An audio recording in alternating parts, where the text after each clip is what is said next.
म्हणून आपण आज जी चर्चा करणार आहोत ती आजची चर्चा ही काल आपल्या देशाच्या वित्तमंत्री श्रीमती निर्मला सीतारामन यांनी काल संसदेमध्ये आपला सार्वजनिक अंदाजपत्रक म्हणजे बजेट सादर केला आहे।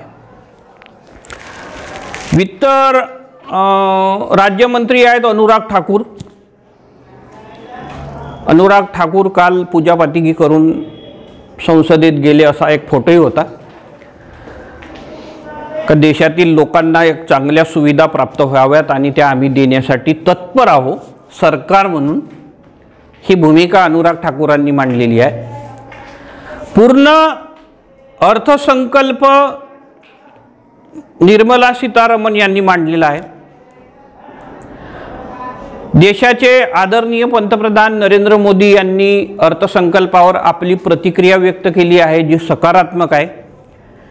त्यांचं मत असं आहे की जो हा अर्थसंकल्प मांडला आहे या संपूर्ण अर्थसंकल्पाने देशातील सर्वांगीण विकास होईल, देशाचा म्हणजे सर्वसामान्यांपर्यंत याचा फायदा होईल। शेतकऱ्यांची जी उत्पन्न क्षमता आहे ती डबल होण्याच्या दृष्टिकोनातून हा अर्थसंकल्प पॉझिटिव्ह राहील असं त्यांचं म्हणणं आहे। दुसरी, हा अर्थसंकल्प आत्मनिर्भर भारताकडे वळवणारा आहे अशी त्यांची त्याबाबतची स्टेटमेंट आहे। विरोधकांची स्टेटमेंट आहे नेहमीसारखी। विरोधक म्हणतात या बजेटमध्ये काही ठेवलं नाही आहे, या बजेटमुळे सरकार सर्वसामान्य माणसाला गंडवण्याचा प्रयत्न करते आहे, आकडेवारी फुगवून सांगण्यात आलेली आहे, शेतकऱ्याचा याच्यामुळे कोणताही फायदा होणार नाही आहे, सरकार खोटं बोलत आहे। ह्या दोन बाजू, एक विरोधी पक्षाची आणि सत्ता पक्षाची म्हणजे माननीय पंतप्रधानांची। आपण अर्थशास्त्र समजून घेताना आपण उद्याचे सुजाण नागरिक म्हणून आणि अर्थशास्त्राचे विद्यार्थी म्हणून तुम्ही आणि मी यांनी मात्र याच्यावर आपली नजर ठेवली पाहिजे असं माझं प्रामाणिक मत आहे की जो घटक या आपण देशाचे नागरिक आहोत आणि आपल्यासाठी आपली सरकार काय देते आहे आणि काय नाही देत आहे या गोष्टीची कारण मीमांसा करण्याची जबाबदारी आपली आहे आणि तो आपला अधिकारही आहे। म्हणून आपण याच्यावर लक्ष ठेवली पाहिजे आणि म्हणून आपण याच्यावर चर्चाही केली पाहिजे। सर्वात महत्त्वाची गोष्ट म्हणजे आपल्या अभ्यासक्रमामध्ये हा भागही आहे। मागच्या वेळच्या अभ्यासक्रमात सार्वजनिक अंदाजपत्रक नावाचा प्रकरणच होता। त्या सार्वजनिक अंदाजपत्रकाचे प्रकार दिले होते आणि तो कशा पद्धतीने मांडला जातो त्याची पण कारण मीमांसा त्याच्यात होती। शिल्लकीचा अंदाजपत्रक, तुटीचा अंदाजपत्रक आणि समतोल अंदाजपत्रक असे अंदाजपत्रकाचे 3 प्रकार। शिल्लकीचा अंदाजपत्रक म्हणजे उत्पन्न जास्त आहे खर्च कमी आहे तो शिल्लकीचा अंदाजपत्रक। तुटीचा अंदाजपत्रक म्हणजे उत्पन्न कमी आहे आणि खर्च जास्त आहे हा तुटीचा अंदाजपत्रक, हा त्याचा नमुना काल सादर झालेला अंदाजपत्रक हा तुटीचा आहे। गॅप आहे उत्पन्नामध्ये आणि खर्चामध्ये गॅप आहे। त्याचं कारणही एक असं आहे का आता मागचा जो पूर्णचा पूर्ण वर्ष आहे तो वर्ष कोरोना महामारीचा वर्ष आहे, बरोबर ना। या कोरोना महामारीमध्ये अनेक संस्था बंद झाल्या, अनेक उद्योग बंद झाले आणि त्याच्यामुळे या सर्व घडामोडीच्या कालखंडामध्ये अर्थव्यवस्थेचा बोजवारा वाढला आहे आणि त्याच्यामुळे अशा या कठीण काळामध्ये हा अंदाजपत्रक आला आहे।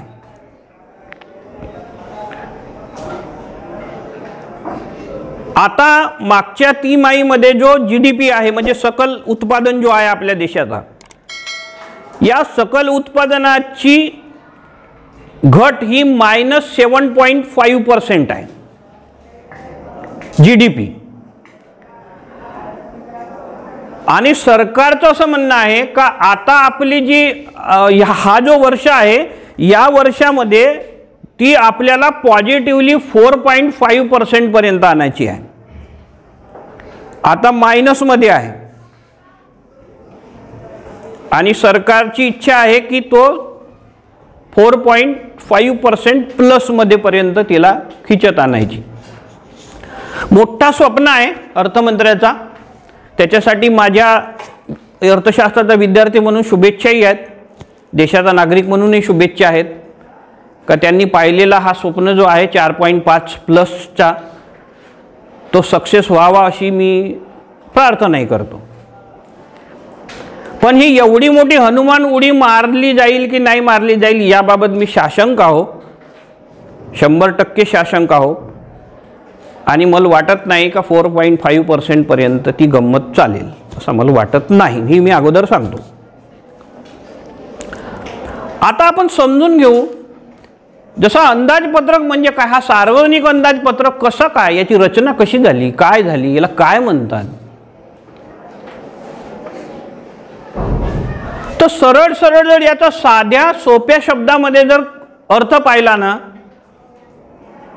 तर या जो विशिष्ट कालखंड आहे ज्या कालखंडामध्ये याची रचना केली जाते त्या रचनेतल्या जमा आणि खर्चाचा ताळमेळ म्हणजे हा अंदाजपत्रक आहे. तुम्हाला सांगतो मी अतिशय शोभी पद्धत. ही खर्चाची बाजू आहे, ही जमेची बाजू आहे. याच्या ताळमेळातून हा वर्ष कसा राहील म्हणजे 1 एप्रिल 2021 ते 31 मार्च 2022 चा कालखंड याच्यात निर्धारित केला आहे. म्हणजे याचा अर्थ किती वर्षासाठी हा झाला, 1 वर्षासाठी. कुठपासून लागू होईल, 1 एप्रिल 2021 ते 31 मार्च 2022. याला काय म्हणून राहिलो, हा अंदाजपत्रक. अंदाज म्हणजे अंदाज, लक्षात आलं ना. 100% खरा मानायचा का नाही, नाव काय आहे, ही गोष्ट लक्षात ठेवायची. सरकार म्हणते आहे की 1 एप्रिल 2021 ते 30 मार्च 2022 पर्यंत आम्ही अशा पद्धतीनं अर्थव्यवस्था कार्यान्वित ठेवणार आहोत, अशा पद्धतीनं आमची जमा होईल, अशा पद्धतीनं आमचा खर्च होईल अशी सरकार आपल्याला काल सांगते आहे. म्हणजे 1 फरवरी 2021 ला जो हा अर्थसंकल्प मांडला त्या अर्थसंकल्पानुसार सरकार आपल्याला ही भूमिका पटवून सांगते आहे. अगोदरच मी तुम्हाला म्हणलो साध्या सरळ सोप्या भाषेमध्ये जर हे समजून घ्यायचं असेल तर या विशिष्ट कालखंडामध्ये प्राप्त जमा होणारा खर्च याचा ताळमेळ सांगणारी मालिका समजा किंवा भूमिका म्हणजे हा अंदाजपत्रक. आता याला इंग्लिशमध्ये बजेट म्हणतात. हा शब्द कुठून आला, आपल्यावर राज्य कोणाचा होता, आपल्याकडे बऱ्याचशा गोष्टी इंग्रजांपासून आल्या आहेत, लक्षात ठेवा. आपल्याकडचे कायदे, आपल्याकडच्या अर्थव्यवस्था, महसुलीच्या व्यवस्था, ह्या सर्वच्या सर्व गोष्टी आपल्याकडे बहुतेक आल्या कोणापासून, कारण इंग्रजांनी आपल्यावर एवढे वर्ष राज्य केलं. आणि इंग्रजांनी राज्य जरी केला असला तरी इंग्रजांनी भारतीय व्यवस्थेमध्ये सुटसुटीतपणे आणण्याचा प्रयत्न केला, हे तेवढंच खरं आहे. अगोदर सरंजामशाही किंवा राजेशाही होती तर त्याच्यामध्ये अशाच पद्धतीने काही प्रत्येक राजान प्रत्येक सरंजाम काही छत्रपती महाराजांसारखा नव्हता जो प्रजेची काळजी घेईल. अनेक लोकांनी प्रजा नाळवली. त्याच्यामुळे ब्रिटिशांच्या हाताखाली जेव्हा एकछत्री अंमल आला तर त्यावेळेस ब्रिटिशांनी निरनिराळ्या प्रकारचे कायदे केले, सुटसुटीतपणा आणला, विकासाच्या दृष्टिकोनातूनही प्रयत्न केले. ब्रिटिशांच्या काळातले 100 वर्ष झालेले पूल अजूनही शाबूत आहेत, बरोबर ना. आणि भारतामध्ये 10 वर्षानंतर झालेले पूल पडलेले दिसतात आपल्याला. हा फरक आहे कार्यशैलीतला.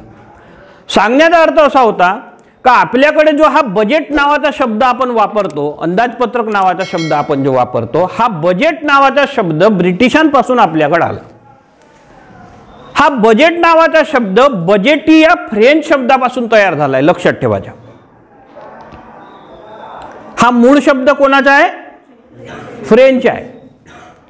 फ्रेंचांच्या बजेटी शब्दापासून हा बजेट शब्द तयार झाला आणि त्याचा अर्थ असा होते की छोटी थैली, चांबड्याची जी छोटी थैली राहते ना, त्या छोट्या थैलीला बजेटी म्हणतात. मग हा शब्द प्रचलित कसा झाला?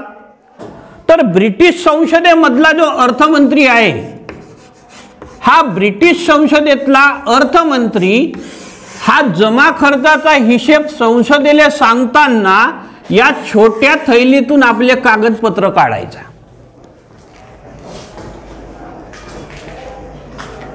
त्याच्याजवळ छोटी थैली होती, त्या थैलीतून कागदपत्र मांडायचे. मग जमा असेल, खर्च असेल, काय सांगायचं आहे, कशी राहील अर्थव्यवस्था, हे सांगण्यासाठी हा अर्थमंत्री त्या छोट्या पिशवीतून हे कागदपत्र सांगायचा.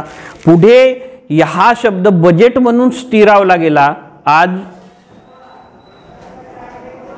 प्रत्येक जणाच्या तोंडावर, प्रत्येक राष्ट्राच्या तोंडावर हा बजेट शब्द सांगितला जातो किंवा मांडला जातो. पण हा आला कुठून? फ्रेंच शब्दापासून, ज्याचा अर्थ बजेटी. बजेटीचा अर्थ होतो छोटी थैली. प्रचलित कसा झाला? तर ब्रिटिश संसदेमधला जो अर्थमंत्री आहे, तो संसदेमध्ये हे जमा खर्चाचा हिशेब मांडताना या छोट्या थैलीतून जमा खर्च मांडायचा, म्हणजे कागदपत्र द्यायचा. पुढे याच बजेटी शब्दाचा बजेट झाला आणि हाच बजेट नावाचा शब्द आज अंदाजपत्रक म्हणून आपण किंवा बजेट म्हणून आपण अर्थव्यवस्थेमध्ये वापरतो. आता आपण वळू काल झालेल्या अंदाजपत्रकामध्ये. काल झालेला अंदाजपत्रक असा आहे,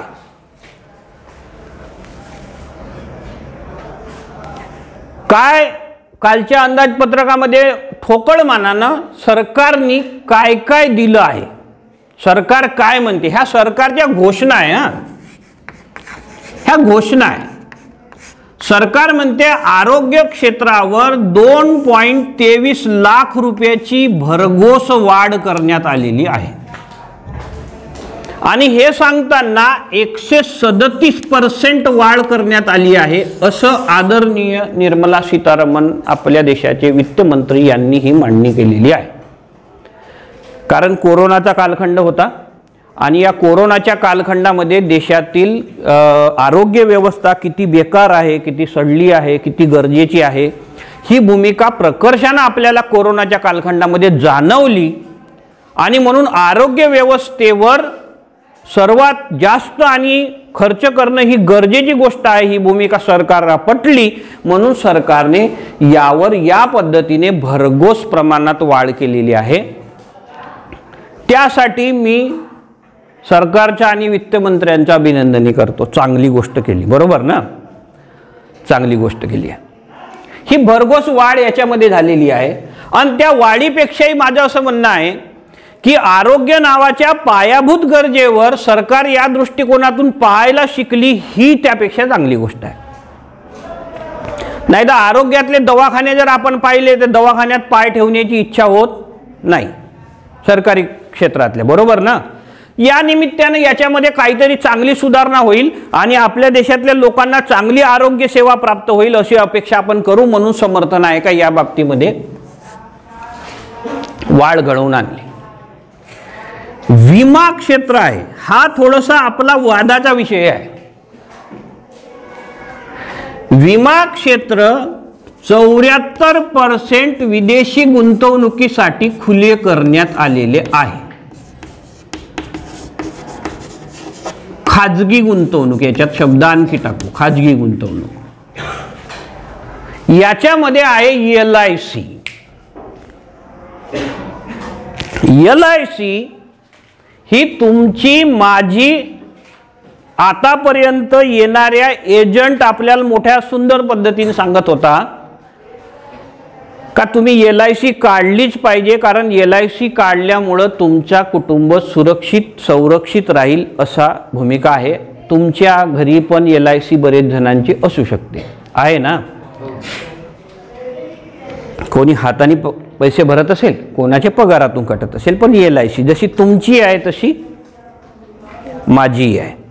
LIC ही शासनाची अत्यंत विश्वासू आणि इमानदार संघटन क्षेत्र आहे असं म्हणायला हरकत नाही. सार्वजनिक क्षेत्र. या सार्वजनिक क्षेत्राने आपण जो पैसा जमा करतो LIC मध्ये आणि तो आपल्याला ते सांगतात मग का हा तुम्ही जर ॲक्सिडेंटमध्ये मेले तर मग तुम्हाला एवढे भेटतील वगैरे, है ना. नॅचरल डेथ झाली तर एवढे भेटतील, तुम्ही मरण पावले तर तुमच्या कुटुंबाच्या पालनपोषणासाठी पैसे पाहिजे मग हे भेटतील, बरोबर आहे ना. त्यामुळे भारतातला प्रत्येक माणूस जवळपास या LICच्या क्षेत्राशी जुळला आहे, लाईफ इन्शुरन्सच्या. ही अगोदर सरकारी कंपनी, आता सरकारी कंपनी आहे, अगोदर म्हणण्यापेक्षा आता सरकारी कंपनी आहे. सरकारी कंपनी म्हणजे कशी तर 49% इथं गुंतवणूक करता येते खाजगीवाल्यांना किंवा विदेशी, आणि 51% जी मालकी आहे ती आहे शासनाची. 49% पेक्षा 51% जास्त आहे म्हणून मालकी कोणाची? शासनाची. आता शासनाने ही आपली जबाबदारी कमी केली आहे आणि LIC ही 74% इकडे जाईल. म्हणजे जी लोक गुंतवणूक करतील, विदेशी गुंतवणूक येईल किंवा खाजगीकरणातली जी गुंतवणूक येईल ती गुंतवणूक 74% पर्यंत खाजगी गुंतवणूक, विदेशी गुंतवणूक याच्यात करता येईल आणि याच्यातला सरकारचा हिस्सा कमी होईल. अगोदर सरकारचा हिस्सा जास्त होता, बरोबर ना. आता सरकारचा हिस्सा काय होईल? मालकी बदलेल नाही बदलेल? बदलेल. याचा परिणाम होईलच होईल. आणि ही सध्याच्या परिस्थितीमध्ये अत्यंत गंभीर आणि थोडीशी विचार करायला लावणारी संकल्पना मांडण्यात आलेली आहे. का याच्यामध्ये लोक सरसकट म्हणताना म्हणतात का याच्यामध्ये काही मोठी गोष्ट नाही आहे. सरकारने फक्त 74% इंटरनॅशनल गुंतवणुकीसाठी हा क्षेत्र मोकळा केला आहे म्हणून काही सरकारने आपली मालकी सोडली नाही असे सांगणारे सांगतात.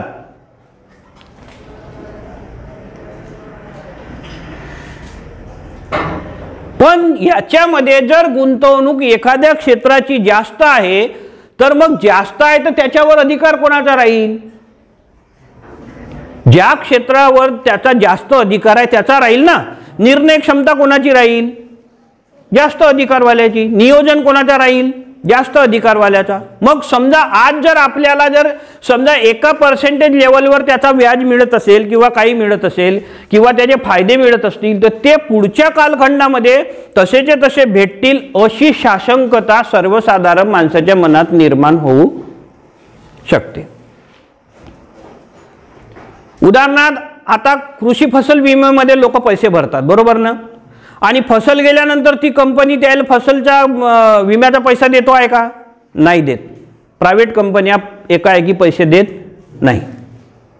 ते त्या पद्धतीचे 25 कागद मागतील, त्या पद्धतीचे 25 पुरावे मागतील. त्या दगदगीमध्ये सर्वसामान्य माणूस हेलपाट्या मारून या क्षेत्राच्या बाहेर फेकला जाईल. ही परिस्थिती पुढे भविष्य काळात येण्यास काही हरकत नाही आहे, येऊ शकते. कारण हा विश्वासार्हतेचा प्रश्न निर्माण होईल आणि अनेक बाबतीत ती गोष्ट होते आहे. म्हणून आपण याला थोडासा नंतर आपण चर्चेला घेऊ. संरक्षण क्षेत्रामध्ये भरघोस वाढ करण्यात आलेली आहे. 4,78,000 करोड रुपये संरक्षण क्षेत्रासाठी देण्यात आलेले आहे. त्या मानानं असा एक मतप्रवाह असाही आहे का ते थोडेसे कमी आहे. कारण चीन सारखा देश जर तोंडावर येऊन बसला आहे तर अशा देशासाठी जर आपल्याला आणखी लढायचे आहे तर याच्यामध्ये वाढ व्हायला पाहिजे होती. तो असो. कृषी क्षेत्रासाठी दुसरा काही केलेला दिसत नाही, सेपरेट काही आहे नाही. कृषी क्षेत्राला मजबूत करण्यासाठी पेट्रोलवर 2.5 रुपये आणि डिझेलवर 4 रुपये कृषी सेस लावण्यात आलेला आहे, कर. याच्यातून जो पैसा निर्माण होईल त्या पैशातून कृषी क्षेत्र डेव्हलप करण्यासाठी प्रयत्न केले जातील असा कालच्या बजेटमध्ये आहे. पेट्रोलवर किती रुपये वाढतील? 2.5 रुपये. आणि डिझेलवर किती रुपये वाढतील? 4 रुपये.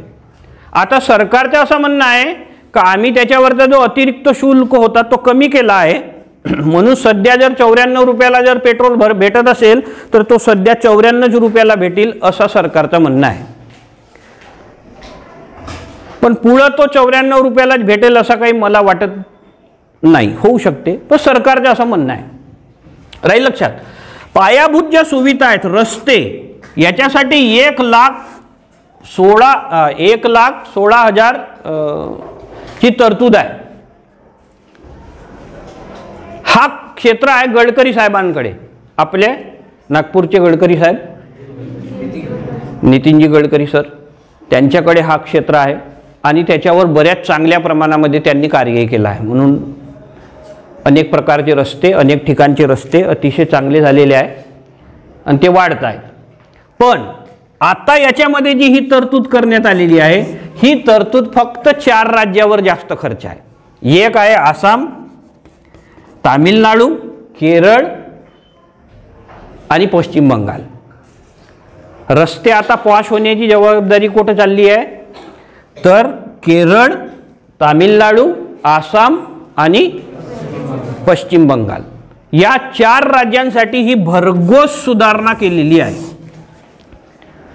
आता त्याच्या डिटेल आपण यासाठी जाऊ नाही, कारण का ते जाण्यासाठी आपल्याला काही हे जे आता आपला जो लेक्चर आहे 1-1.5 तासाचा का 2 तासापर्यंतचा हा काय पुरेल असं काही सांगता येत नाही. म्हणून याच्या खोलात जाऊ नाही का केरळला किती दिले, तामिळनाडूला किती दिले, पश्चिम बंगालला किती दिले आणि आसामला किती दिले, याच्या खोलात जाण्यापेक्षा आपण हे समजू का हे 4ही राज्यांना फक्त दिले आहेत. बाकीचे राज्य थोडेसे कळावर आहेत. त्याच्याकडे दिले आहे तर थोडेसे अशी चटणी भाकरी सारखा जो काही दिला असेल तो दिला आहे, पण बाकी या 4 राज्यांना भरघोस मदत आहे. आता ही का आहे? या 4च राज्यांना का आहे? या 4च राज्यांकडे अशी नजर कशी का फिरली? यांनी कोणता पुण्य केला? आपण कोणते पाप केले?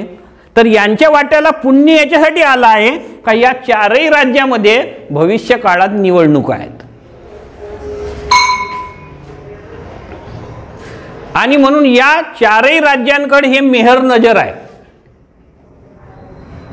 या 4ही राज्यांवर हे मेहर नजर आहे का हा पूर्ण पैसा, मॅक्झिमम पैसा, पूर्ण म्हणण्यापेक्षा हा या 4 राज्यांकडे वळता झालेला आहे. म्हणजे सरकार 24 घंटे इलेक्शन मोडमध्ये आहे. त्याच्यावरून हे लक्षात ठेवायचं. जिथं जिथं इलेक्शन आहे तिथं तिथं सरकार बिनधोक पद्धतीनं बुलडोजर चालवायला काही मागं पुढं पाहत नाही.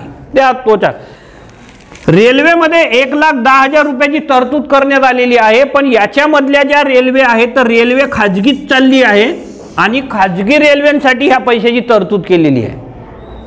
हाही खूप डिटेल विचाराचा भाग आहे. सध्या आपण हे लक्षात ठेवू. निर्गुंतवणुकीतून 1,75,000 सरकारला प्राप्त करून घ्यायची आहे. निर्गुंतवणूक म्हणजे कोणती? तर सरकार या पद्धतीनं जी 74% विदेशी गुंतवणूक, खाजगी गुंतवणूक वाढवते आहे ना, तशा पद्धतीनं जे मागच्या वर्षी जे काही ज्या सरकारने विक्रीला काढलेले आहेत त्याच्यातून सरकारला ही एवढी गुंतवणूक करून घ्यायची आहे. म्हणजे सरकारने IDBI बँक विकायला काढली, आता जशी LIC विकायला काढली, एअर इंडिया विकायला काढली. हे विकण्यातून जो पैसा निर्माण होणार आहे तो सरकारचा हा विचार आहे का हे एवढे पैसे आम्ही त्याच्यातून करणार आहोत. आणि तुम्हाला अगोदर मी सांगून राहिलो हा काय आहे? अंदाजपत्रक आहे. सरकार म्हणते एवढे पैसे आम्ही या निर्गुंतवणुकीतून उभे करणार आहोत. पण मागच्या वर्षीचा डाटा असा आहे का सरकारने त्याच्या मागच्या वर्षीच्या ज्या अंदाजपत्रक आहे त्याच्यात ठरवलं होतं 2.7570 करोड 2,70,000 करोड निर्गुंतवणुकीतून उभे करायचे होते सरकारला. याच्यासाठी सरकारने IDBI बँक, त्याच्यानंतर ONGC हे जे प्रायव्हेट करणाकडे ज्या वळवलेल्या ज्या संस्था आहेत त्याच्यातून याच्यातून यांना हे करायचा होता. पण सरकार यात सक्सेसफुल झाली नाही आणि याच्यातून फक्त 50,000 करोडच निर्माण झालेले आहे. म्हणजे सरकारचा टार्गेट हा पूर्ण झाला नाही.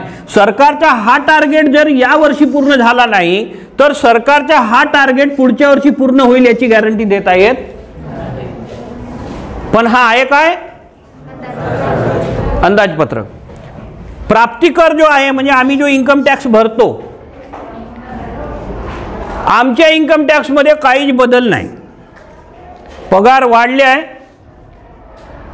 पण पगार वाढल्यानंतरही सरकारने जो स्लॅब असतात आमचे इन्कम टॅक्स भरण्याचे जे स्लॅब असतात, ज्या सवलती असतात, त्या सवलतीमध्ये सरकारने कोणताच बदल केला नाही आहे. काहीच बदल नाही आहे. स्लॅब जसे तसे आहे. 2 प्रकारचे स्लॅब आहे. एका स्लॅबमध्ये आता तो तुमचा खूप वेगळा भाग होईल, तो आमच्या शिक्षकांच्या चर्चेचा भाग राहू शकेल तो. त्याच्यामध्ये आता 2 स्लॅब आहे. आम्ही जे इन्कम टॅक्स हे करतो तो एक स्लॅब आहे ज्याच्यावर आम्ही सवलती घेतो. सवलती कशा घेतो? समजा माझ्या वर्षभराचा माझ्या एका वर्षाचा पगार जर 11 लाख रुपये आहे,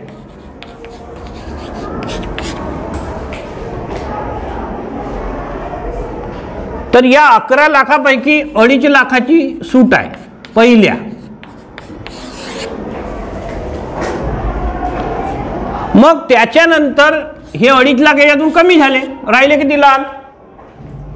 8.5 लाख राहिले, बरोबर ना? या 8.5 लाखामध्ये मग सरकारने सवलतीसाठी काही कंटेंट्स दिली आहे, काही त्या याच्यामध्ये कायदे बनवले आहे आणि त्या कायद्याच्या अंतर्गत त्या नियमाच्या अंतर्गत काही सूट भेटते. जसा ATC आहे, ATCC आहे, ATD आहे, G आहे, सरकारचे कर्ज रोखे आहे. हे जर आपण घेतले असतील तर हे इन्कम टॅक्ससाठी ॲडमिसिबल आहे, सूटसाठी. आणि मग समजा याच्यातून जर मला 1.5 लाख रुपये, समजा माझं GPF 1.5 लाख रुपये आहे, मी जर हाऊसिंगचा कर्ज घेतला असेल तर त्या कर्जावरची मुद्दल आणि त्याच्यावरचा व्याज, ही मुद्दल याच्यातच जाते, म्हणून याचा काही फायदा होत नाही. आणि जो व्याज आहे तो व्याज, अशा पद्धतीने ही सवलत येते. मुलांची जर फी भरली असेल आम्ही तर त्या फी पण याला ॲडमिसिबल आहे. तर याच्यातून जी सवलत भेटत येते त्या सवलतीवर जेवढे पैसे वाचले, समजा म्हणजे आता 8.5 लाख रुपये आहे, त्याच्यातले 1.5 लाख गेले म्हणजे 7 लाख रुपये जर वाटले तर या 7 लाख रुपयावर मग टप्पे ठेवले आहे का 2.5 लाख ते 5 लाखावर 10% असेल, 5 लाख ते 10 याच्यावर 15% असेल, 20 लाखावर 30%, म्हणजे 10 लाखाच्या वरती 30% आहे. तर मग या दृष्टिकोनातून मग एवढा इन्कम टॅक्स आम्हाला भरावा लागतो. म्हणून इन्कम टॅक्स येताना आमच्यावर 80,000 हजार रुपये इन्कम टॅक्स येतो. लुटे सरांवर 1 लाखाच्या वरती बसतो इन्कम टॅक्स. आता माझ्या हाऊसिंग आणि ह्या त्या सर्व गोष्टी असताना सुद्धा मागच्या वर्षी माझ्यावर 76,000 रुपये इन्कम टॅक्स बसला. ब्राह्मणकर सरांवरही बसतो, डेहनकर सरांवरही बसतो, प्रत्येकांवर बसतो. फक्त चपराशी सुटतो याच्यातून आणि बाबू, हे दोघं माणसं सुटतात, नाही तर बाकीचे पूर्ण जनावर इन्कम टॅक्स थोड्या अधिक प्रमाणामध्ये बसतो. वेतनामध्ये वाढ झाली असल्या कारणामुळे जर या स्लॅबमध्ये जर सूटमध्ये जर वाढ झाली असती तर नोकरदारांना आणि सर्वसाधारण मध्यम वर्गाला याचा फायदा झाला असता. पण त्याच्यात कोणताच बदल करण्यात आलेला नाही. याचे सर्वात मोठे परिणाम काय होणार आहेत हे मी तुम्हाला शेवटी सांगतो. आता आपण हे लक्षात घेऊ का याच्यात काहीच बदल नाही.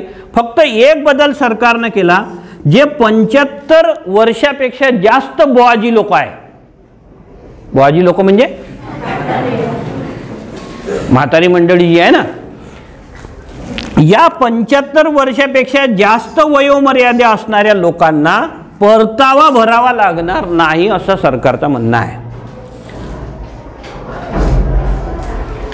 आता काही जणांना कसं वाटते, याचा अर्थ 75 वर्षापेक्षा जो मोठा माणूस आहे त्याला काही इन्कम टॅक्स भरावा लागण्याची गरज नाही असं वाटू शकते, पण तसा नाही. इन्कम टॅक्स यांनाही भरावं लागणार आहे. यांचे जे बँकेचे व्यवहार जे आहेत ज्याच्यावर यांची इन्कम दिसते त्या सर्व इन्कमवर यांच्या अकाउंटमधून इन्कम टॅक्सचा पैसा डायरेक्ट शासनाच्या अकाउंटला कटेल. म्हणजे यांना इन्कम टॅक्स भरावाच लागणार आहे.